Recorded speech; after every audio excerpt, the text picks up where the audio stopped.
To everyone, I want to say welcome to Working Solutions and our virtual event, specifically created to enlighten and inspire small business owners.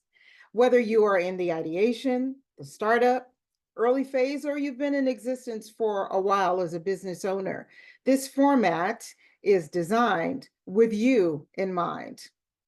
At Working Solutions, we recognize entrepreneurs often face barriers within systems that are built to serve some and exclude others. As such, we've developed the Game Changer series to highlight the ways CDFIs and other organizations are using innovative models to change the game for businesses and communities. When we speak of recognition, I can't help but appreciate that June is the month when Juneteenth is celebrated. And so, as part of today's event, we intentionally welcome two amazing guests who are changing the game as it relates to the organizations and communities they touch. Before I introduce our moderator for today, I want to briefly share a bit about Working Solutions to those of you who may not know about CDFIs or who we are as an organization in particular. And so we offer small business funding. And our loans start at $5,000 and we max at $100,000. As I mentioned, we're a mission-driven nonprofit. We specialize in microloans to early phase and startups. We offer business consulting for the full term of the loan up to 5 years. And I got to tell you, even when that loan is satisfied, we still have our clients coming back to us and we are here for them. And I want you to know we started out with 9 counties, then 19, and we're happy to be able to express that we're reaching beyond those 19 counties in California.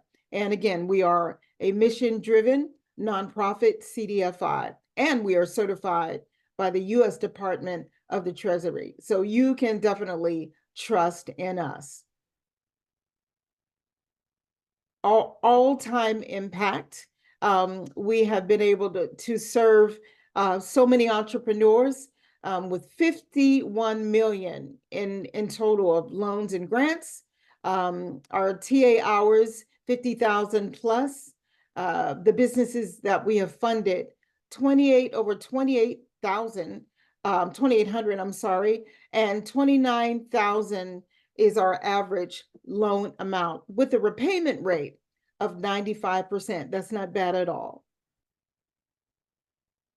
So our priority areas, our niche focus is on early stage and startup businesses, and our population areas, low income, women entrepreneurs, and entrepreneurs of color. So our product offering is capital and consulting.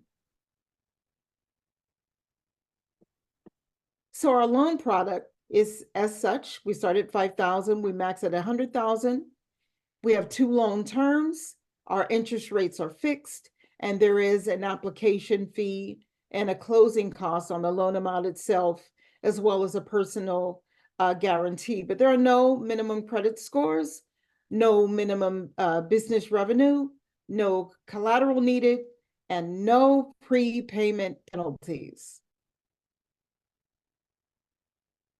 So our consulting, there's pre-loan consulting and financial education, and there's post-loan consulting, and this is what I really love about our organization. We're just not going to send or fund your account, but we're going to hold your hand and we're going to walk with you because we want to make sure that our entrepreneurs that we serve are successful. And then there's consulting. It focuses on money, management, and marketing. So if you're interested in funding through Working Solutions, well, where do you start? You're going to start with a loan inquiry form. And then if everything goes well, you're going to move to the full application. And then you're going to compile and submit other documents. And once we receive that information, we're going to review and make a decision. And if everything is great, we're going to go to funding. Thank you so much. If you want to know more about us, you can reach us at workingsolutions.org. There's our email and our phone number. Thank you so much. Let me just introduce our moderator. We think very highly of her. Lanisha Butts Toney is our amazing Community Development Officer. She is a motivated planner and effective communicator with over 15 years of experience in strategic management, having senior roles in uh, human resources, leadership development, employment contract negotiations, management coaching, and succession planning, with a heavy emphasis on driving transformational change through talent management. She has an extensive network in women's empowerment spaces and is adept in multi-stakeholder partnership management. Lanisha is a lighthearted influencer who thrives amid tough challenges. She is passionate about underserved communities and is determined to devote her time to bringing in opportunities to those marginalized by gender, race, or other demographics. It is Lanisha's passion that brings us to today's format and conversation. Lanisha, I'm going to turn this floor over to you. Thank you, everybody. Welcome, Lanisha Butts Toney. We are so glad to be here today. Thank you so much for tuning in to Working Solutions Game Changer event with these wonderful women, Shari Wooldridge and Sheryl Evans Davis, Dr. Sheryl Ann Davis. Now we're going to go right into our questions, and then we're going to take a moment to come back and just introduce our guest for today more formally. The first question that I'll ask Dr. Davis. Sheryl, tell us about yourself. Is there any point in time when you realized that you wanted to make an impact in the community? When did you know that? And what was the genesis of that like for you? Thank you so much for the question.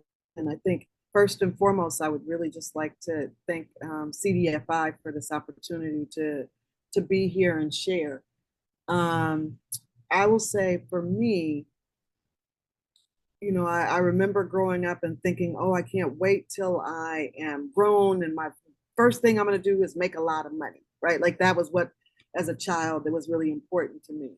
And then when I got to college, my first 2 years they were a wash for sure. And I was just kind of going through, I was just happy that nobody was checking to see if I went to class. But then I realized when I didn't go to class, I was not prepared for the test. So it was just kind of like I could. So I learned the hard way, like my learning style, right? Some people can study and read afterwards. I'm the person, I could maybe never open the book, but if I'm in class, then I'll be okay. And so I ended up transferring from UC Davis to San Francisco State. And I just remember one day being in class and they were talking about like California history. And then I sat in another class and they were talking about the Emancipation Proclamation and what it didn't really do. And all of a sudden, like, there was this epiphany that like, oh my gosh, like learning and education and all of these things, like I actually enjoy this. Like it's not going to kill me to listen to the teacher.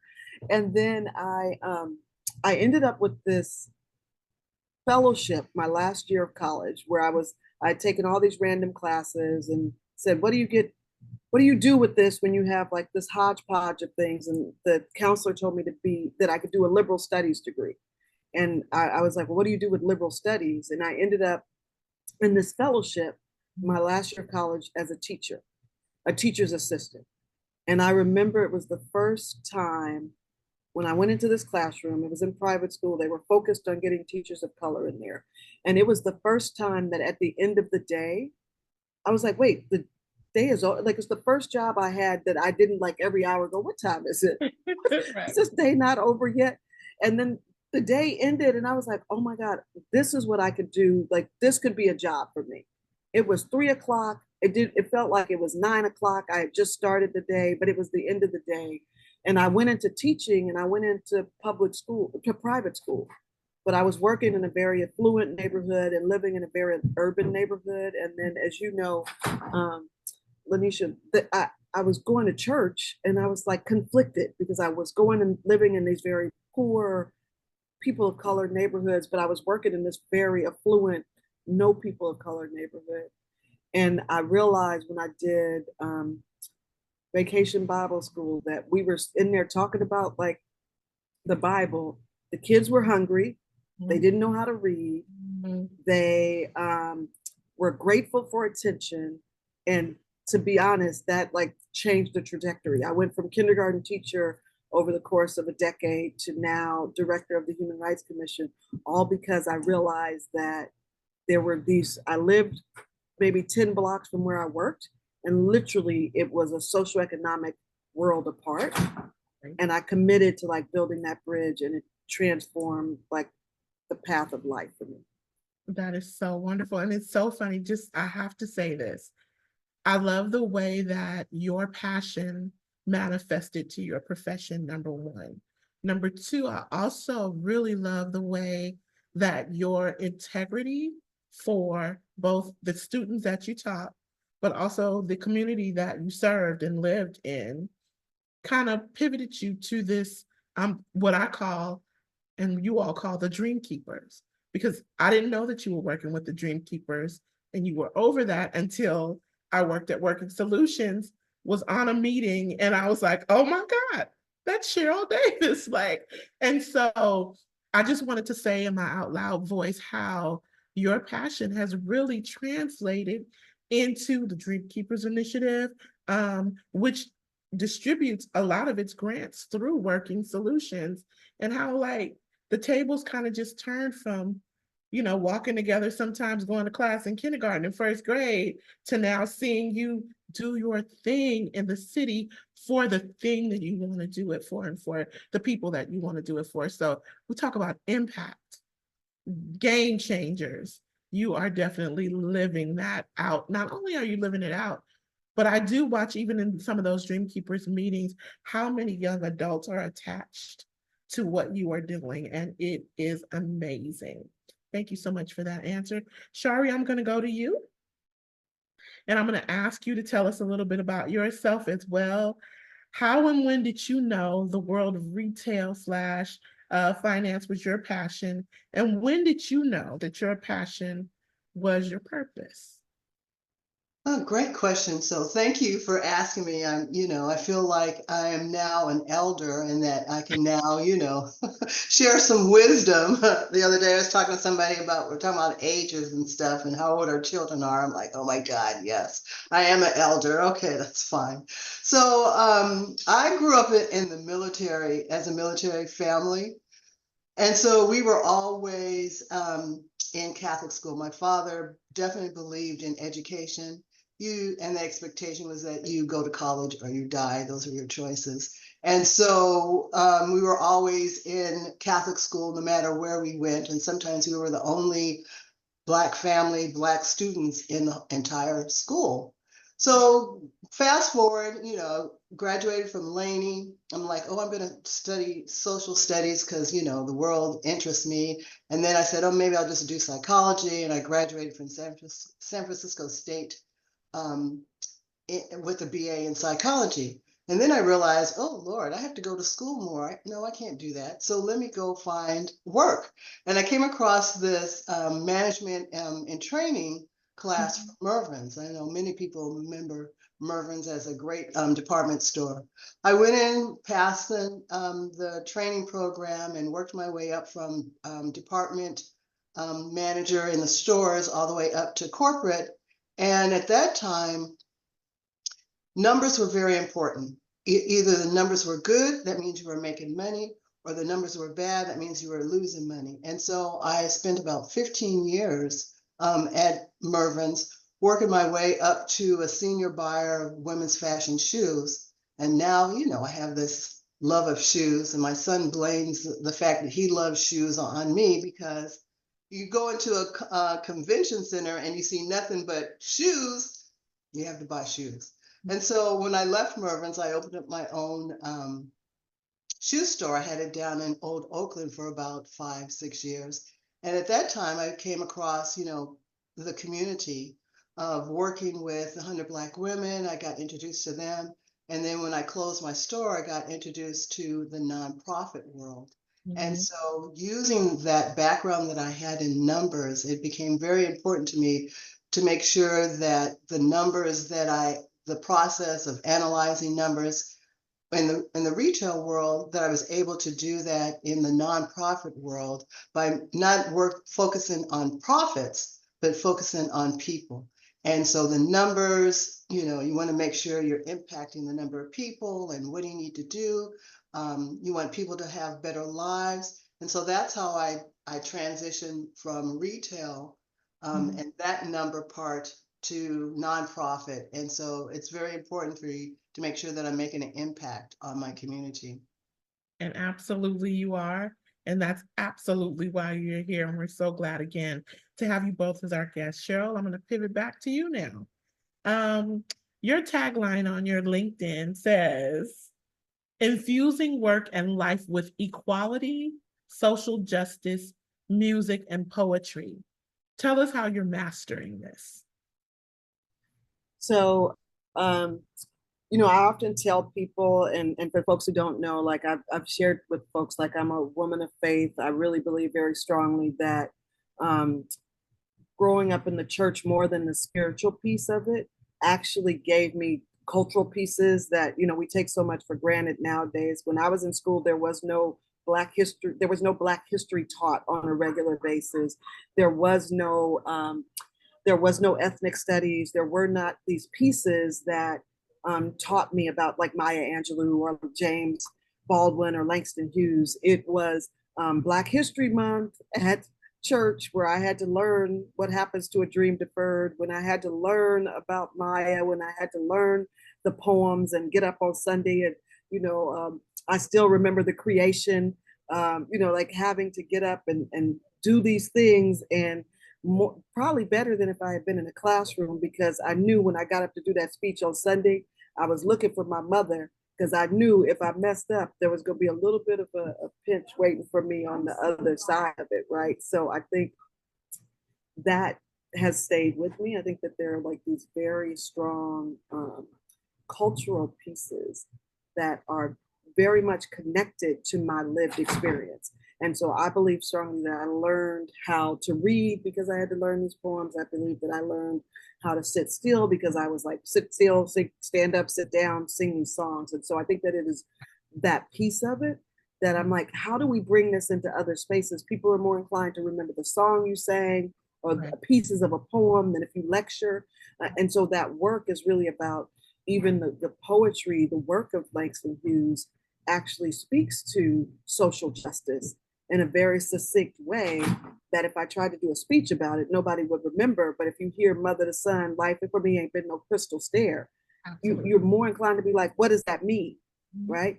And to unpack that. And so I think that's the piece that, I want to have these conversations, but I don't necessarily want to come in and say, you're a racist and this is why. I want to come in and say, life doesn't frighten me at all. Maya Angelou talks about, like, you may write me down in history with your bitter, twisted lies. You may trod me in the very dust. It's still very dirt, but still like dust I rise. Like that may resonate with you. Where it's like, I'm saying you talk about me all you want to, but I'm gonna be all right, right? And that's what I mean. Like we can call things out without being nasty. Absolutely. And I love that. I was listening to something the other day and it said, they were saying that there was a song, and Sheryl is an amazing singer. For those of you who don't know, she is an amazing singer. So the song that says there's a meeting tonight to gather African American people to one place, which was the church. They were talking about how it wasn't just about spirituality. It wasn't just about church. The church was the community where the community would come and we would learn, we would eat, we would gather, we would village, right? We would see who was hungry. We would talk about politics and who had what. And I love that sense of community that you were talking about, just coming from the church, and how much it just was embedded in us to learn and to grow as people of color. This question. And if I could add to Can I Please. add to that just to say, I think the piece that's critical is like we think about it, you all were playing the Juneteenth song at the beginning, you think about Harriet Tubman, right? Like she didn't have flyers or social media, she didn't have any of that, but she could. And the other thing people have to realize, church was the only place Black people could gather during slavery, right? Like you couldn't be assembled. And so like that meeting tonight, like that was like, that was the call to be like, hey, we couldn't meet up, right? Like we get ready to get together. So I think that's a perfect example of like social justice, equity, and culture and music, right? Absolutely. Absolutely. The gathering for sure. And this question's for Shari and Sheryl. How do you find, Shari, you go first. How do you find your comfort spot as a Black woman in leadership? What settles you or secures you as you go? Well, if I go back to my days at Mervyn's, I thought, one good thing about them is that they believed in training you how to be a supervisor, how to be a leader. Mhm. And so I took that to heart because there were not that many people of color at Mervyn's when I was there. In fact, we tried to start our own little, Black group, and I'm still friends with many of those folks that I worked with because there was so few of us. So I have read a lot. I believe in self-training. I'm always reading articles about how to improve your leadership. What's the great way to be a leader? And so I try to share that with others. I truly believe in teamwork, which means that I have to empower everyone that I work with.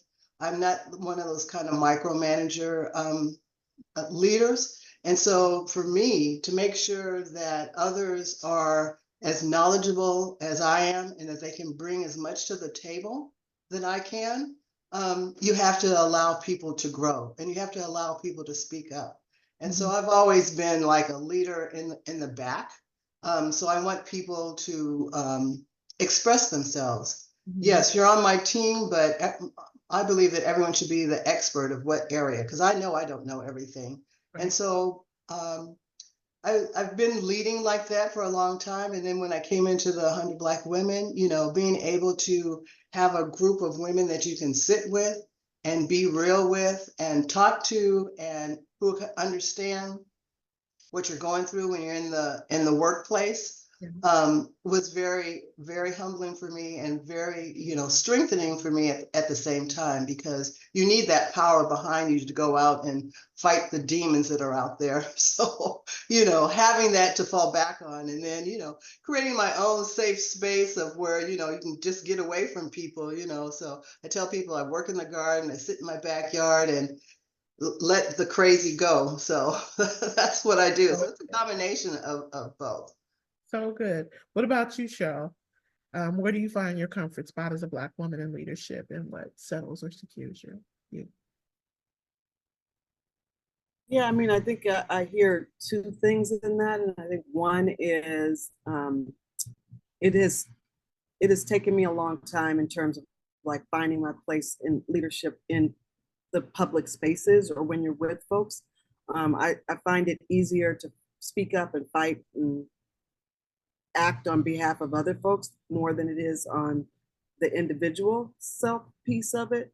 But I'm getting better about that. But I think it's very easy to, it's taken a while to not worry about whether people are going to characterize me as an angry woman or angry Black woman, or, when you're direct and all of that. So I think that piece there, like I'm still navigating that. But in terms of like self-care, like finding a way and finding the space for myself, I tried gardening a little bit. And so I'm like inconsistent, but I've done that. But the other thing that I've really come to enjoy is art itself, right? Like thinking about drawing or collaging or painting and being less concerned about if it's good or not. Like there's all this data around like just the act of being creative, how good that is for the mind, but also good for your sense of stress release. So that is something that, I don't know though. I don't know if I enjoy shopping for art supplies more than using them. Like I definitely go crazy in Michael's. The kindergarten teacher in me is like, buy all the markers, but you know, I don't know that I actually use them when I get home. But there's joy in seeing, you know, colorful pencils and paper and glue and scissors and you know, trying to make myself use them a little bit more. So good. That's so good. Yeah, and my therapist says that being creative actually brings out, she calls them soul juices, like the juices of your soul, not just what you work to do, but actually just who you are. So great answers, ladies. I'm going to ask you both this question as well. Understanding the meaning of Juneteenth. Shari, you go again first, please. Understanding the meaning of Juneteenth. How do you believe your work complements this national recognition, which is tied to our history? Well, I mean, I hear the saying that once Black people are free, everyone will be free. And I think that's a point that we need to acknowledge. I worked in San Francisco providing services for the homeless. It was something to see that the amount of people that are homeless. I ran the largest single adult shelter, 350 beds of folks that are homeless. And the majority of them, of course, were Black folks. So how can you have a community that is thriving and contributing to society when you have folks who don't have a place to live? You have folks who are not getting the right education that they need so they can continue. The 100 Black women are working on empowerment, you know, educationally wise, economically wise, pay equity, all this kind of things that we're advocating for, because we know that if we take care of the women, that'll help with the whole community and stuff. So I think about, you know, where we were, that we have to like celebrate a day of freedom, and how far we still have to go in order to say that we are truly free and that we're contributing and that we're taking care of each other. I know that they talk about, you know, in the days in the 50s, you know, the community, the village, everybody was helping raising everyone's children. We don't have that anymore, and we've got to get back to that, and so that we can continue to thrive. I know that as a population, I read someplace that for California, we're 6 or 7%, maybe 9% of the total population for California, and 35% are homeless. I mean, how do we survive like that? How do we continue if we're not? And that means we have to help each other, and we have to, you know, support each other and empower each other. So to me, you know, the Juneteenth is like, let's celebrate that, but let's also put that into action and advocacy. Absolutely. And Sheryl, for you? Understanding the meaning of Juneteenth, how do you believe your work complements this national recognition that's tied to our history? Yeah, I mean, I think that I'm really fortunate that my work has allowed me to focus on the elements of freedom, right? Like what it means to be free, right? In those different pieces. Like it's not just about not being enslaved, but it's about, I mean, Shari makes a really good point around, you know, San Francisco is less than 6% Black, but the homeless population in San Francisco is 40%, nearly 40% Black. Like, are we really free? What does that look like? How are we moving through these spaces? And we're hosting these HBCU students here in San Francisco this summer, and was doing a little debrief with them the other day. And they were just talking about like in some of the places where they're working, like they're the only Black person there. And that when they show up, sometimes people are like, where are you going? Like basically like you don't belong here, right? And so we talk about freedom, but freedom is saying like, you know, I know you're not used to seeing Black people in these spaces, but guess what? They come in today, right? Like, and we're building a pipeline of that, because if we're free to be in all these different places, we should be free to be something overrepresented in something other than homelessness and incarceration. And I think that that is I think that's the the work that we do is like, what does freedom look like? Like we get to ask that question through the Dreamkeeper initiative. We literally are like, what does it look like to be free to dream? Right? Like, what does it look like to take the shackles off of the mind, but also the hopes? And too many people are hopeless. And so being free to kind of live and dream a better life, right? Like we are here because I know many folks talk about like the resistance or what they would have done if they had been slaves. But if there hadn't been a set of people that survived, if there hadn't been a set of people that went through it, I know I wouldn't be here because I know I'm the descendant of slaves. And so freedom is about, it doesn't look the same for everyone, right? Like we are all trying to be free from something different, but that we create the space for that Right. freedom. And I'm just really fortunate that we get to do that. Right. My next question, we all have goals. And with that said, how would you like your work to be amplified? The work that you do, how would you like it to be amplified and why? Shari, I'm going to ask you first. So this is my first year as chapter president of the National Coalition of 100 Black Women. And so I'm very excited about the advocacy work that we are doing. And so I would like to see that on a larger scale. Of course, I mentioned earlier how empowering the woman, the Black woman in the community is going to make a big difference throughout the community. So I definitely want to see, you know, more programs that we can do, more collaborations, more partnerships, which is the one thing that we did on Tuesday night was to thank the sponsors that have been supporting us for the last, you know, almost 30 years and taking the time out to continue to build those relationships because we can't do it by ourselves. We can't work in silos. So it's going to take a community to be able to do that. And so, you know, the 100 Black Women is my organization of choice because we believe in advocacy and we believe in, you know, empowering women to make sure that our daughters, our nieces have all the tools that they need to do to be able to survive and be successful. So I definitely want to see us continue to grow. That's just the kind of leader I am. I'm always wanting more. And I don't necessarily believe in just settling for as is. So I know I have work to do. And so I'm going to empower my leaders to continue on. And so we will be free one day. There we go. So exciting. So exciting. Thank you for the hand and the plow that you put into this because it really, really makes a difference. Dr. Evans, I go between Sheryl and Dr. Evans, forgive me. We all have goals. Again, same question. What would you, how would you like your work to be more amplified and why?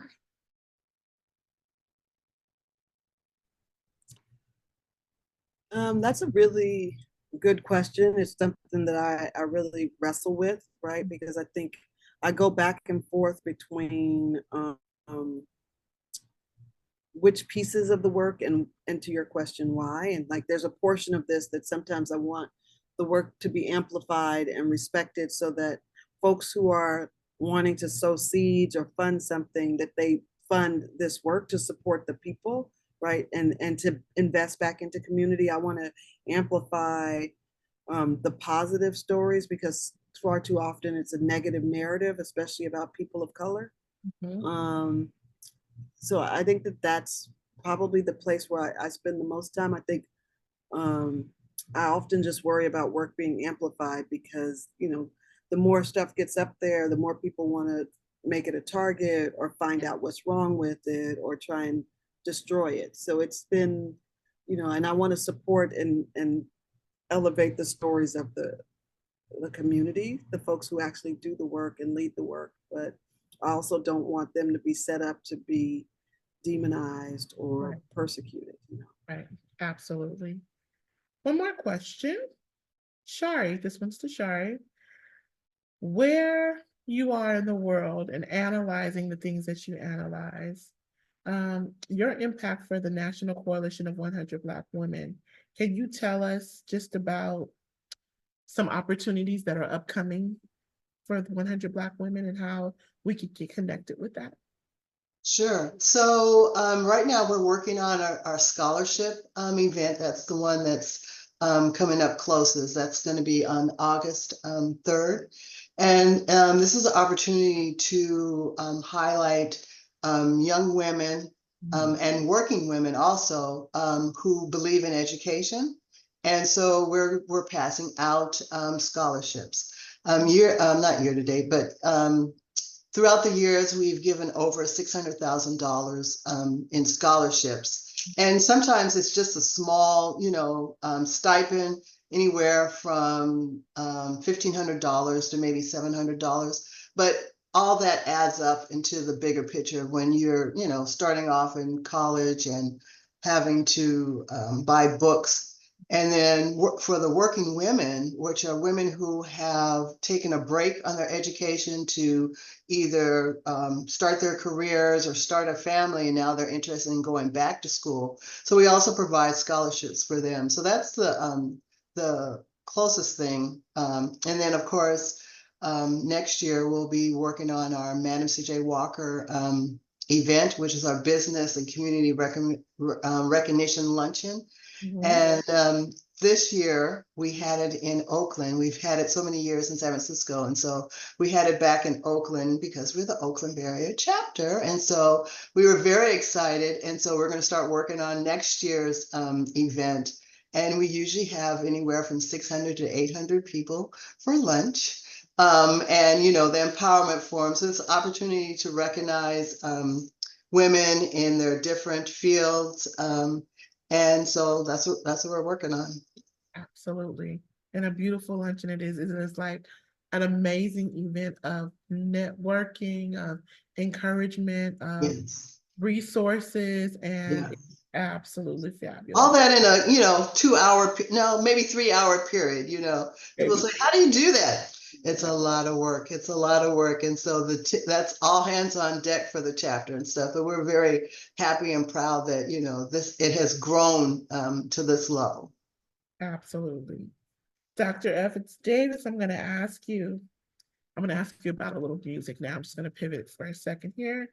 You come from a very musically talented family. Did this influence inspire your book, Free to Sing? She has a book called Free to Sing. Please look it up. Please buy it. It's absolutely a wonderful gift, not just for young girls, because I've read it as well, and it is very encouraging for adults as well. How did this influence your book, Free to Sing? And if so, what do you want little girls to walk away with when they finish your book? Yeah, thank you for that. And you know this probably definitely better than most people on here. Like I think I spent the majority of at least my youth. It wasn't until I was definitely over 18 or pretty close to that I actually started to sing in public. Both my sisters are extremely talented and perform professionally.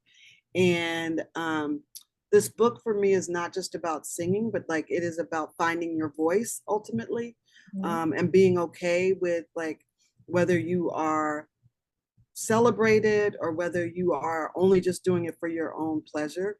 And so it really was about that. Like I will tell you, my sister who sings all over and has singing and traveling with all sorts of folks. When she was little, I'd be like, would you be quiet? And I was not nice about it, so some portions of that are actually me in the song where it's like the sister's like, shut up.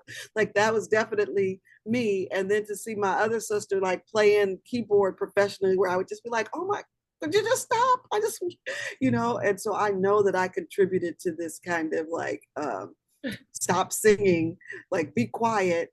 Mm-hmm. And then as I got older, even though I wasn't singing in front of everybody, or when I did get there, I was so worried about like whether people were going to like it, whether I sounded good, and I could not.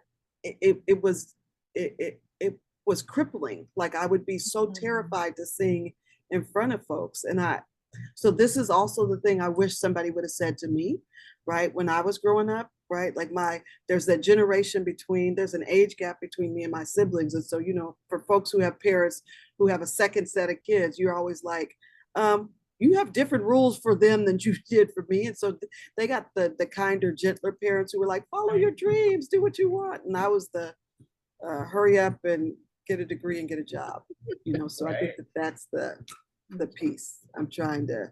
So yeah, it's a combination of all those things. Great. And if anybody wants to, of course, wherever books are sold, you could find Sheryl's book on Amazon, Barnes and Nobles, and all of those places, as well as her personal website, and we'll have that rolling at the end of this segment. Sheryl, I have one more question for you. In both your opinion and experience, what are your thoughts on social justice and equity in the Black community, if you could summarize it? It's hard to summarize it, right? I know what, like, and some of it, I don't think, some of it is the internal conversation we need to have with each other. And then I will just say, you know, and I told somebody this yesterday, I'm like kind of tired of being strong and resilient, but I would say that is what it is. Yeah. We are forced to continue to be strong and resilient, that we push through and we make things happen. Even though we don't always benefit, some other group might actually benefit from it more than we do, but that we are strong and resilient, we are innovative, and we make things happen. Yep. And that we create the path, we define it. So good. This is my last question to you both. And Shari, I'll let you go first. Professionally and personally, what would you like to most be remembered for? Professionally and personally, what would you like to most be remembered for? Well, both professionally and personally, knowing that I made a difference and that I impacted somebody's life positively, and that I, based on my learnings and experiences, that people can learn what not to do. Also, you know, as to example of what to do, but also what not to do. I think, you know, we don't necessarily always talk about the mistakes that we made. Who wants to always, you know, say, oops, yeah, it was a lesson learned, you know, but, you know, how do we share that and make sure that if we can, that people don't have to make the same errors that we did, and that'll take us a little bit farther. So definitely that I was a friend, that I supported people, that I contributed, and that, you know, I made a difference in the world. I don't necessarily need a big, huge statue or all that kind of stuff, but, you know, every once in a while, I want somebody to say, oh, Shari liked people for a minute or two, you know, so, you know, working in human services has been very challenging. Right. And so people are like, well, why aren't you talking? Because I've talked all day and I've helped people and I have given myself. And now it's time for me to sit and be quiet and rejuvenate. So just that I made a difference, and that, you know, that I showed the love I have for our people, and people can, you know, recognize that. So good. So good. I think you've done just that thus far. I'm not done yet. I still have a lot of work to do, but Absolutely. You know. Absolutely. I am an elder though, so. You love to say that, but you're an elder on fire. Listen, I talked to my 99-year-old grandma yesterday on FaceTime. Nobody was helping her answer the phone. She was showing me around the place. I'm like, Granny, you okay? And she's like, I'm good. I'm trying to start planning my 100th birthday party. So I can invite all my doctors and my nurses to come. See, there we go. They're trying to find out what I'm eating. I'm like, yes, Granny. There we go, yes. We have a lot of elders on fire. And see, that's like Sheryl saying, you know, somebody, we got to do that. You know, that's that black woman magic, black girl absolutely, magic. Absolutely. Yes, hanging on to that. Yeah. Right. Exactly. So Sheryl, professionally and personally, what would you like to be most remembered for? I think, you know, when I go through the thing, you know, the things that keep you up, or that you're always like, when you're second guessing or wondering, I just want people to, like, on all the things, know that I did my best to help others, right? Mm-hmm. Sometimes I fall short, sometimes, like, you know, that mean spirit, kept like there, but that people in when they reflect back that they know that it was always about like I was trying to do my best to be the best person I could be, right? In service to others. I think that's, sometimes I find myself doing stuff and I'm like, why am I doing this? Like, what are we trying to prove? Like, that's the thing. Like, I think I'm always trying to prove that that it's not self-serving, that I'm making these, and not that, and I think that's the other thing that, to Shari's point, I think we also have to figure out like Black women, especially, we're always trying to take care of everybody else and trying to make sure that, people know that we're taking care of everybody else. And, we got to find that magic that lets us all get to 99 years old, that we're not stressed out and that we're not, right? But I do think that that is the thing that has driven me is like, how do I make sure that I'm doing right by other people, right? Like, I want people to be like, she was a good person, And you are a good person as well as Shari. What I love about you both that I really didn't discover until this call right now, that you both hold this mass humility while holding mass strength.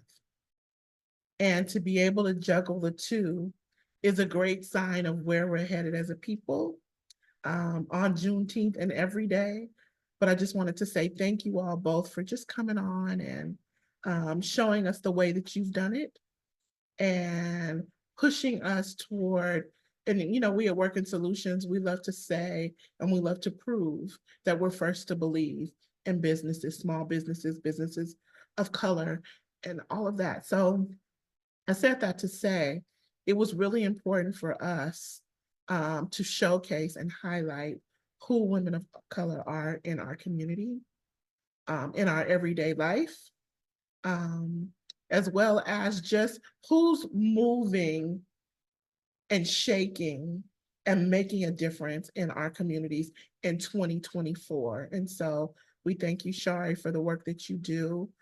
We thank you, Sheryl, for the work that you've done. We thank you for coming on and just being in the community. I saw a picture with Shari and I think it was Maryland and Breed. We'll see that. Oh, there it is. There she is.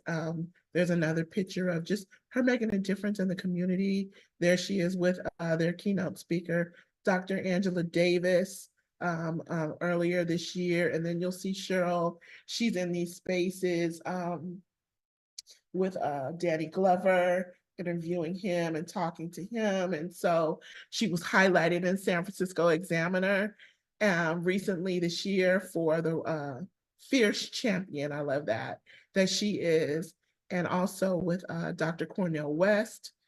She was in an interview with him. And I just wanted to say in my out loud voice, we are proud of who you are. We are proud of the difference that you're making. And if you never hear it in your everyday life, in the human rights work that you're doing, or just the cause of the people, we want to say it out loud, because there's so many of young women and older women that are reinventing themselves, whether it's my grandma's age or Shari's age or my niece's age. You're making a difference. You're creating real life examples.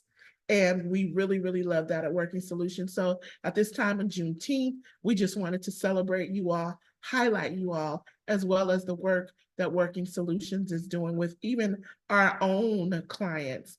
And we just wanted to highlight a couple of our own Black women clients on this Juneteenth Freedom Day. We have Lily Mae's House of Food on the Move. She's one of our clients and is out there doing her thing. Next, we'll have our highlighted client of Black Excellent Wine Company. And we just wanted to highlight a few. We have many of many colors, women of many colors. But today we wanted to celebrate Juneteenth and its cause.